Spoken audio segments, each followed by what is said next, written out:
Wasu 'yan bindiga sun kashe mutane 9 sun kuma yi garkuwa da wasu mutane 15 a wasu ƙauyukan da ke ƙarƙashin ƙaramar hukumar Shiroro da ke jihar Niger a tarayyar Najeriya. Ana ganin maharan wani bangare ne na 'yan bindiga da ke cin karensu ba babbaka a dajin birnin Gwari da ke jihar Kaduna, inda suka fara da ayyukan nasu zuwa jihar Niger. Waɗanda aka kashe yawancinsu 'yan banga ne da ke fito na fito da 'yan bindigar, yayin da waɗanda aka kama aka garkuwa da su mata ne da kuma ƙananan yara, inda ake zargin cewar sun gamu da cin zarafi ta hanyar fyaɗe da 'yan bindigar. 'Yan sanda da sanata mai wakiltar yankin sanata David Umaru sun tabbatar da aukuwar lamarin.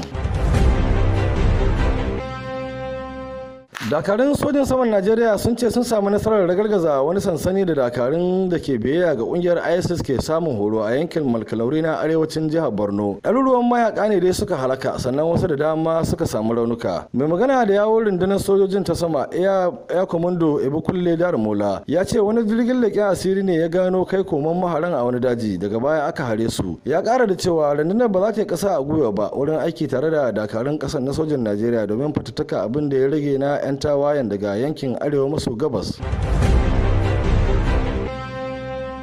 Shugabannin kungiyar Afirka a ƙarƙashin kungiyar tarayyar Afirka sun zaɓi shugaban ƙasar Masar Abdul Fattah al-Sisi a matsayin shugaban kungiyar ko kuma jagoranta sakamakon cikar wa'adin shugabancin Paul Kagame na shugaban ƙasar Rwanda. Sai dai kuma wasu daga cikin kungiyoyin kare haƙƙin bil'adama, cikin su har da Amnesty International, sun nuna damuwa matuƙa da naɗin al-Sisi saboda zarginsa da ake yi da take haƙƙin bil'adama a ƙasarsa ta Masar. Ana sa ran al-Sisi zai jagoranci tarayyar Afirka na wa'adin shekara ɗaya, daga baya a sake gudanar da zaɓe.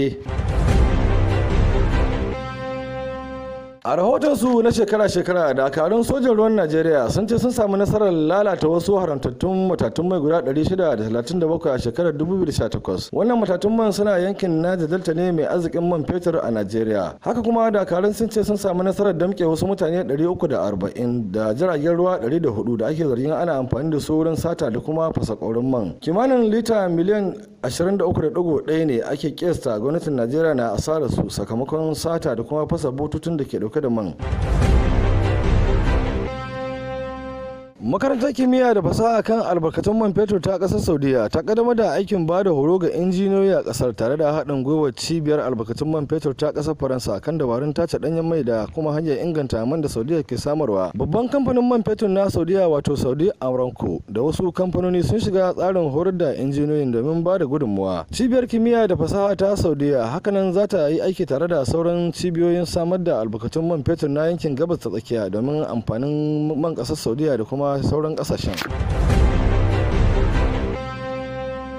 Hukumar zaɓe mai zaman kanta a Najeriya ta koka dangane da yawan tashin gobara a ofisoshinta da ake zargin wasu na da hannu a ciki. A yan kwanakin nan an samu rahotannin tashin gobara a ofisoshin hukumar da ke ƙananan hukumomi a jihohin Abia da kuma Plateau, inda akwatunan zaɓe da rajistocin da za a yi amfani da su tattare da ƙuri'un a zaɓen da ke tafe aka yi asarar su. Hukumar zaɓen ta ce za ta sake ba da kayayyakin zaɓen da suka ƙone, sannan kuma za ta haɗa hannu da jami'an tsaro don ganin cewa an magance akwai irin waɗannan gobara da ke barazana ga zaben da ke tafe a Najeriya.